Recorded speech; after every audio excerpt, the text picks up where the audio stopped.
Apakah wujud dari Tuhan itu dapat dimiliki oleh manusia? Memang sifat wujud itu bisa dimiliki manusia, dan itulah inti dari ajaran ini. Selama manusia mampu menjernihkan kalbunya, maka ia akan mempunyai sifat-sifat itu. Sifat tersebut pun sudah kumiliki. Kalian bisa melakukannya dengan mengamalkan apa yang hendak kuajarkan. Allah adalah satu-satunya yang wajib disembah. Dia tidak nampak dan tidak berbentuk, tidak terlihat oleh mata, sedangkan alam dan segala isinya merupakan cerminan dari wujud Allah yang nampak. Seseorang bisa meyakini adanya Allah karena ia melihat pancaran wujudnya melalui jagat raya ini. Allah tidak berawal dan tidak berakhir, memiliki sifat langgeng, tidak mengalami perubahan sedikit pun. Allah berada di mana-mana, bukan ini dan bukan itu. Dia berbeda dengan segala wujud barang baru yang ada di dunia ini. Wahai Kanjeng Syekh, jelaskan kepada kami tentang hakikat kodrat. Kodrat adalah kekuasaan pribadi Tuhan. Tidak ada yang menyamainya. Kekuatannya tanpa sarana. Kehadirannya berasal dari ketiadaan, luar dan dalam, tiada berbeda. Tidak dapat ditafsirkan. Jika engkau menghendaki sesuatu, maka pasti kalian rencanakan matang-matang dan pasti pikirkan berulang-ulang. Itu pun masih sering meleset. Namun Allah tidak demikian. Bila menghendaki sesuatu, tidak perlu dipersoalkan terlebih dahulu. Kalau begitu, Allah tidak memerlukan sesuatu. Benar, Allah tidak memerlukan sesuatu. Karena itu, jika kalian hidup tanpa memerlukan sesuatu, tanpa butuh harta benda, tanpa butuh jabatan, tanpa butuh pujian, maka kalian akan merasakan hidup yang sesungguhnya. Kalian akan memiliki sifat Allah tersebut. Kalau manusia menghindari sesuatu dan merasa tidak memerlukan apapun, apakah akhirnya dapat disamakan dengan Allah? Tidak. Walaupun manusia hidup tanpa bergantung sama sekali kepada duniawi, namun ia tetap berbeda dengan Allah. Tidak bisa disamakan dengan Tuhan. Allah adalah pencipta dan kalian adalah yang diciptakan. Allah berdiri sendiri, tanpa memerlukan bantuan. Hidupnya tanpa ruh, tidak merasa sakit dan kesedihan. Allah muncul sekehendaknya. Jika Allah berkehendak, maka apakah kehendak seseorang itu karena kemauan Allah? Untuk sampai pada jawaban itu, harus membedakan seseorang. Manusia itu dibedakan menjadi beberapa tingkatan. Ada yang awam, ada yang qawas. Orang awam hanya beribadah secara syariat, tanpa dapat memelihara kolbu. Maka ia masih jauh bisa berhubungan dengan Allah. Sedangkan orang-orang qawas, termasuk para nabi, rasul, dan wali Allah, mereka beribadah secara utuh. Bahkan sampai pula pada tingkatan hakikat. Kalau kalbunya sudah bersih dari duniawi dan menyatu dengan cahaya ilahi, maka kehendak kemauannya itu berasal dari Allah. Perbuatannya adalah perbuatan Allah. Maka jangan heran jika ada orang yang diberi karomah sehingga segala ucapannya menjadi bertuah. Kalau begitu, ibadahnya orang yang sudah qawas itu merupakan kehendak Allah? Benar, mereka mempunyai kejernihan akal budi, memiliki kebersihan jiwa dan ilmu. Sholat 5 waktu dan berzikir merupakan kehendak yang sangat dalam, bukan kehendak nafsunya, namun kehendak Allah Semangatnya sedemikian besar. Mereka sholat tidak mengharapkan pahala, tetapi merupakan suatu kewajiban diri dan pengabdian. Badan haluslah yang mendorong untuk menjalankan. Banyak orang melakukan sholat, tetapi tidak menyentuh kepada yang disembah. Ini bagaimana? Memang, banyak orang yang secara lahiriah nampak khusyuk sholatnya, bibirnya sibuk mengucapkan zikir dan doa-doa, namun hatinya ramai oleh urusan duniawi mereka.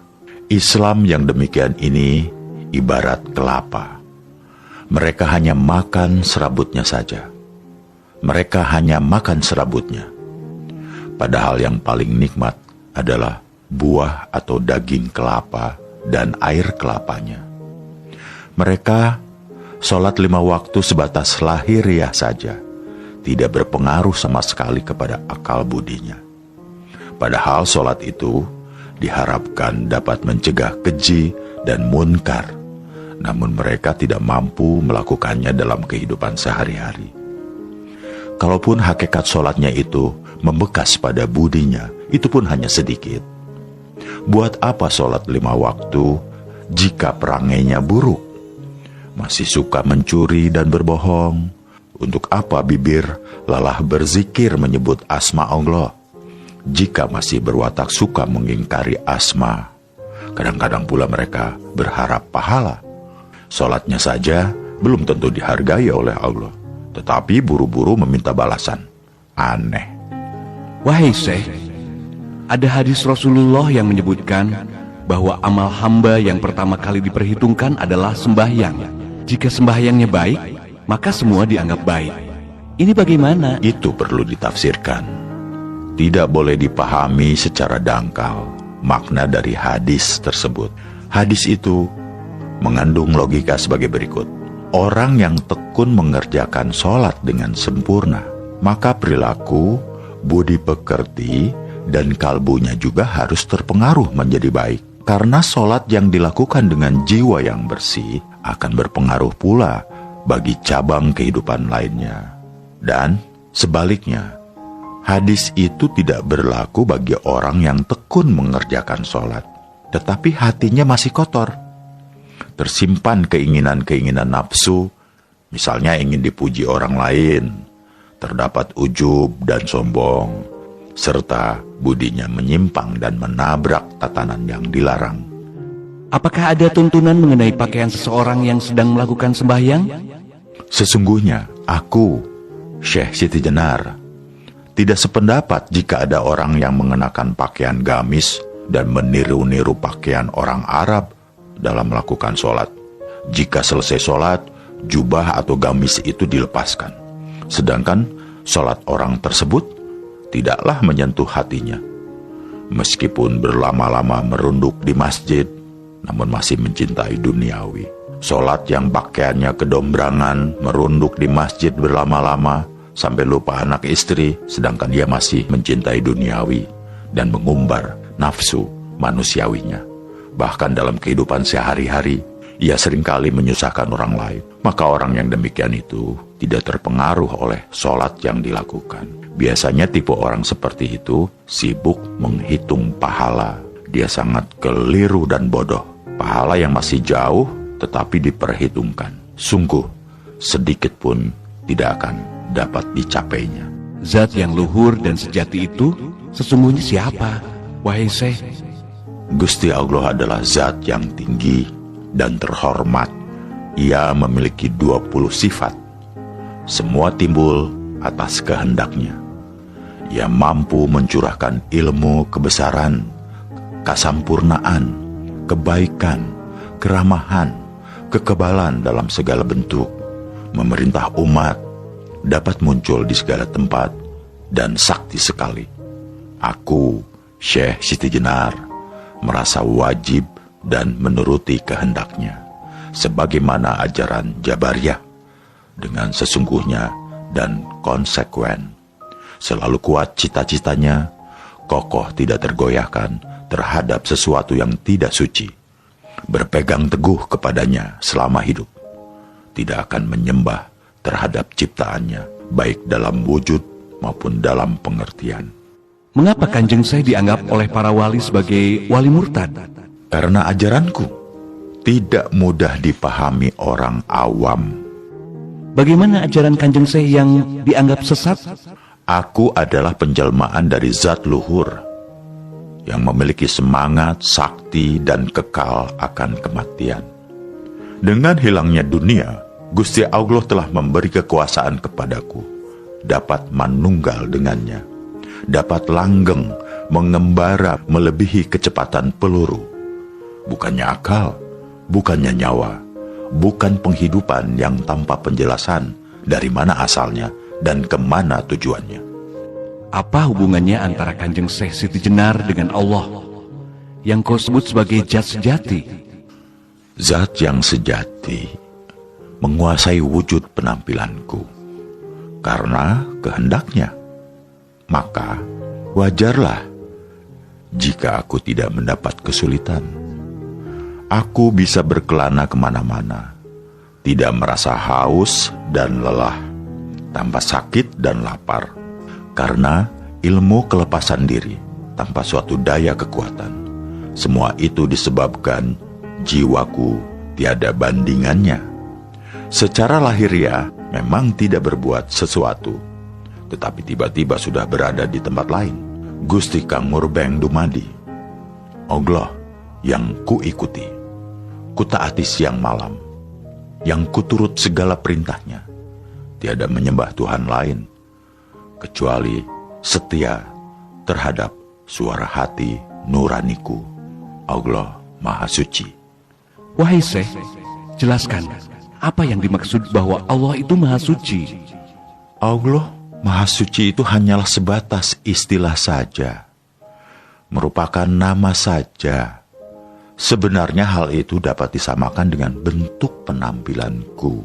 Jika kalian melihatku, maka nampak dari luar sebagai warangka, sebagai kerangka.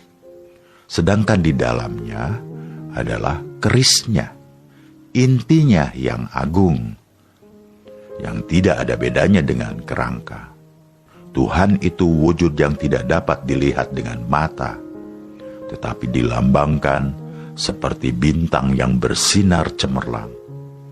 Sifat-sifatnya berwujud, samar-samar bisa dilihat, warnanya indah sekali seperti cahaya. Di manakah Tuhan berada? Kami membayangkan Dia ada di langit ketujuh dan bersemayam di atas singgasana layaknya raja. Itu salah besar, itu kebodohan. Sesungguhnya Tuhan tidak berada di langit ketujuh dan tidak bertahta di singgasana atau arsi atau kursi. Bila kalian membayangkan demikian, maka hati kalian sudah musyrik, berdosa besar, karena kalian menyamai Dia dengan raja atau dengan penguasa. Kami jadi bingung, Kanjeng Syekh. Lantas, Tuhan itu ada di mana? Kalau kalian bertanya demikian, maka jawabnya mudah.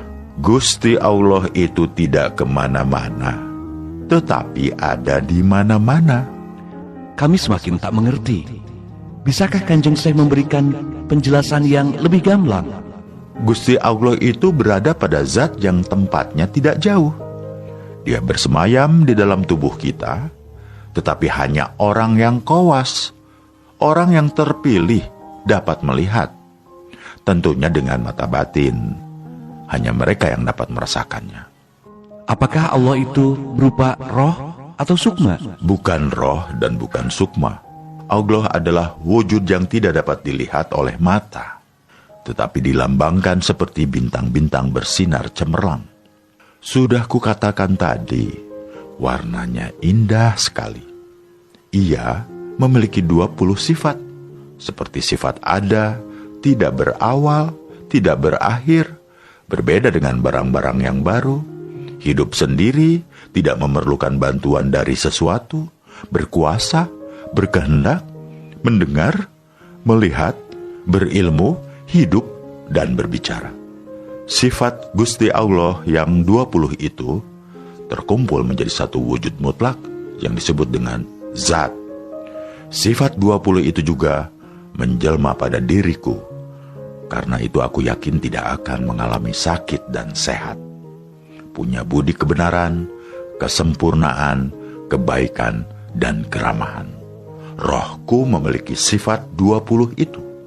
Sedangkan ragaku yang lahiriah memiliki sifat Nur Muhammad. Wahai Syekh, bukankah Muhammad Shallallahu Alaihi Wasallam itu seorang nabi? Apakah Syekh mengaku sebagai nabi? Sedangkan dikatakan bahwa setelah Nabi Muhammad, di dunia ini tidak ada kenabian lagi. Jangan salah menafsirkan kata-kataku. Jika salah, maka kau akan sesat dan timbul fitnah. Tentu saja memfitnah diriku begini, bahwa rohku adalah roh ilahi, karena aku pun memiliki sifat 20, sedangkan badan, wadahku, jasadku ini adalah jasad Muhammad. Dari segi lahiriah, Muhammad adalah manusia. Namun, manusia Muhammad berbeda dengan orang kebanyakan. Muhammad memiliki jasad yang kudus, yang suci. Aku dan dia sama-sama merasakan kehidupan, merasakan manfaat panca indera. Dan panca indera itu hanyalah meminjam. Jika sudah diminta kembali oleh pemiliknya, akan berubah menjadi tanah yang busuk, berbau, hancur, dan najis. Nabi atau wali, jika sesudah kematian jasadnya menjadi tidak bermanfaat, bahkan berbau, kotor, najis, busuk, dan hancur. Warangka, jika sudah ditinggalkan kerisnya, maka tidak ada gunanya. Jika seseorang sudah mati, berarti selesai sudah kehidupannya? Siapa bilang begitu? Tidak. Meskipun jasadnya mati, tetapi sebenarnya ia tidaklah mati. Karena itu, kalian semua harus mengerti bahwa dunia ini sesungguhnya bukanlah kehidupan. Buktinya ada mati. Di dunia ini, kehidupan disebut kematian. Coba rasakan. Aku mengajarkan kepada kalian untuk tidak mencintai dunia ini dan tidak terpesona terhadap keindahannya. Carilah kebenaran dan kebahagiaan sejati demi kehidupan mendatang. Kehidupan setelah kematian. Kalian akan berarti jika telah menemui kematian dan hidup sesudah itu. Engkau harus memilih hidup yang tidak bisa mati. Dan hidup yang tidak bisa mati itu hanya kalian rasakan setelah nyawa terlepas dari badan. Kehidupan itu akan dapat dirasakan dengan tanpa gangguan seperti sekarang ini. Ketahuilah, hidup yang sesungguhnya adalah setelah nyawa lenyap dari badan. Agar dapat meraih kehidupan dalam kemuliaan sejati kelak, dalam kehidupan di dunia ini dibutuhkan kebenaran dan kebahagiaan sejati. Bagaimanakah cara mendapatkannya, Kanjeng Syekh? Jiwa manusia adalah suara hati nurani. Suara hati nurani merupakan ungkapan zat Allah yang harus ditaati perintahnya. Maka ikutilah hati nuranimu. Bagaimana caranya meyakinkan bahwa suatu bisikan adalah suara hati nurani yang sesungguhnya? Kalian harus cermat. Karena hati nurani berbeda dengan akal budi. Jiwa itu milik Allah, sedangkan akal milik manusia. Akal bersifat manusiawi. Karena itu kadang-kadang akal tidak mampu menemukan keajaiban Allah. Kehendak, angan-angan, ingatan merupakan suatu akal yang tidak kebal atas kegilaan. Suatu ketika, akal bisa menjadi bingung sehingga membuat seseorang lupa diri. Akal seringkali tidak jujur, siang malam membuat kepalsuan demi memakmurkan kepentingan pribadi. Bukankah manusia menjadi lebih mulia jika dibandingkan dengan makhluk lainnya? Karena manusia diberi akal oleh Allah. Ya, itulah yang membedakan. Tapi jangan lupa bahwa akal seringkali tidak jujur, sering bersifat dengki, suka memaksa, melanggar aturan, jahat, suka disanjung-sanjung, sombong, yang akhirnya membuat manusia justru tidak berharga sama sekali, lebih hina dari makhluk lainnya. Jadi, kita harus menggunakan akal sesuai dengan jiwa atau kehendak Allah. Ya, benar. Jika seseorang mampu mengendalikan akalnya dengan ajaran Allah, dengan kebenaran, dan dengan jiwa yang bersih, maka ia bermanfaat menjadikan diri lebih mulia. Apa yang menghalangi seseorang sehingga gagal dalam menempuh manunggaling Kawula Gusti? Jangan mementingkan kehidupan duniawi. Karena kehidupan duniawi yang kalian jalani penuh kotoran.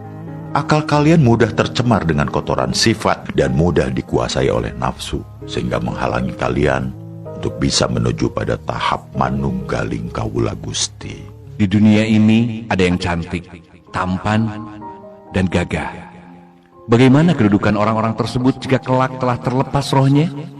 Kalian jangan mencintai dan mengagumi bentuk yang cantik, tampan, atau gagah. Karena sebenarnya badan, wadah, atau jasad laksana sangkar yang mengurung jiwa. Badan wadah merupakan beban yang memberatkan dan menyakitkan roh kalian. Wahai Syekh, benarkah sesudah kematian ada surga dan neraka? Para wali memang mengajarkan demikian. Inilah ajaran yang justru menurutku menyesatkan karena terlalu dangkal. Para wali hanya mengajarkan serabut atau kulitnya, tidak sampai pada isinya, tidak sampai pada hakikat yang sebenarnya. Para wali mengajarkan bahwa surga dan neraka hanya dijumpai kelak setelah kiamat, adanya di akhirat, dan orang-orang awam menelan mentah-mentah keterangan itu. Siksa kubur hanya dijumpai dan dirasakan badan wadah ketika ditanam di kuburan. Para wali memang bertujuan baik, tetapi diputus sampai di situ. Mereka enggan menjelaskan lebih dalam dan lebih sampai pada makna yang hakiki. Kalau menurut saya bagaimana nih? Begini, untuk menemui dan merasakan surga dan neraka, maka seseorang tidak harus menunggu sampai mati atau sampai datangnya kiamat. Di dunia ini saja kita sudah dapat merasakan surga dan siksa neraka. Karena sesungguhnya surga dan neraka itu berada di dalam jiwa kalian, berada di dalam jiwa setiap manusia yang bernafas. Jika jiwa manusia telah bersih dari gangguan hawa nafsu dan dapat menyatu dengan Gusti Allah, maka di dunia ini ia akan merasakan suatu kenikmatan surga.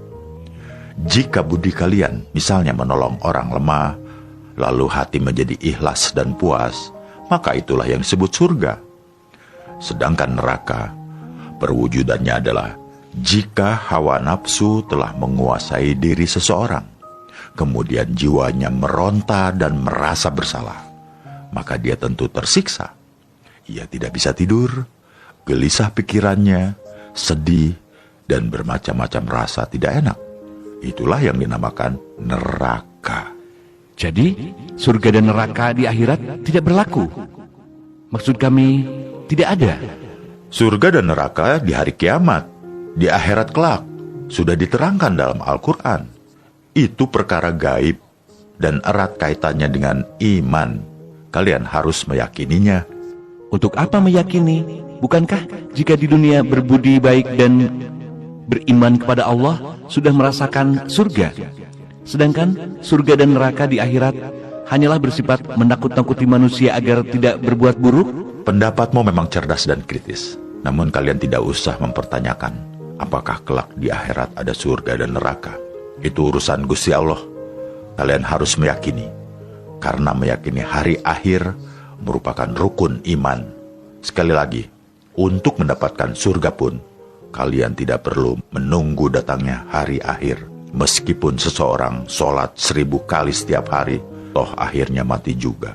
Walaupun badanmu kau tutupi dengan kain surban dan jubah, namun akhirnya menjadi debu juga. Maka jiwalah yang paling penting. Jika keadaan jiwa seperti Tuhan, maka surga akan didapatkannya. Kenikmatan luar biasa akan dirasakan. Wahai Syekh, sesungguhnya yang menjadi pikiranku adalah, sebelum ada dunia ini, apakah sudah ada dunia lainnya? Atau setelah kiamat, apakah Tuhan membuat dunia baru lagi seperti sekarang? Sebelum dunia ada, apakah ada dunia lain? itu hanya Allah yang tahu. Tetapi sekarang kita berada di dunia ini, menempati ruang dan waktu. Dunia ini asalnya adalah baru, kemudian mengalami kerusakan, dan kelak akhirnya menjadi hancur, lenyap, tidak berharga. Setelah kiamat, apakah Tuhan membuat dunia baru untuk kedua kalinya? Tidak. Wahai Syekh, kalau begitu, dunia erat kaitannya dengan raga kita, sedangkan jiwa erat kaitannya dengan alam akhirat. Benar. Dunia itu erat kaitannya dengan raga. Raga mempunyai sifat seperti alam semesta, yang semula baru kemudian rusak. Sedangkan jiwa tidak akan mengenal kerusakan, karena jiwa merupakan penjelmaan zat Allah. Ketahuilah bahwa raga adalah barang pinjaman yang suatu saat akan diminta oleh pemiliknya.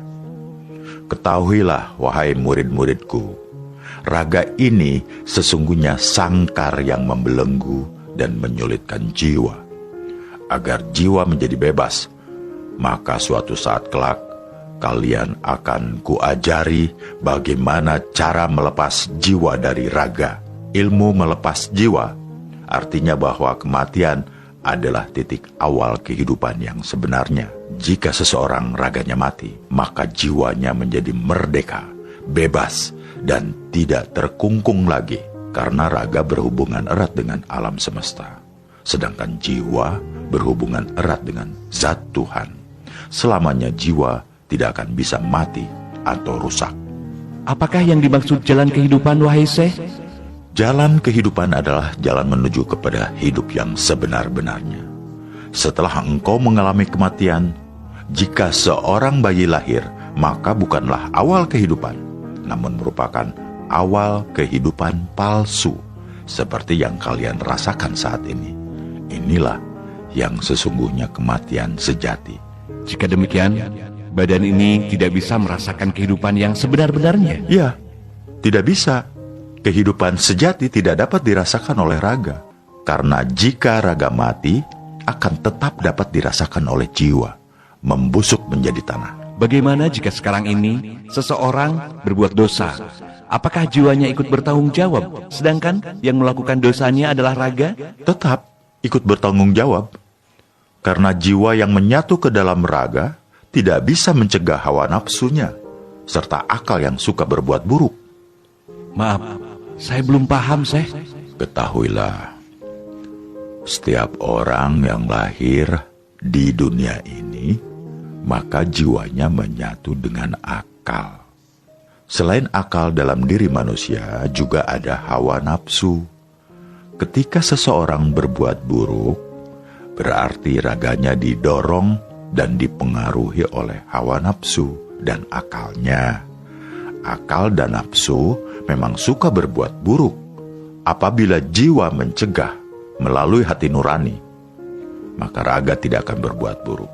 Akan tetapi, jika jiwa membiarkannya, maka raga tetap melakukannya.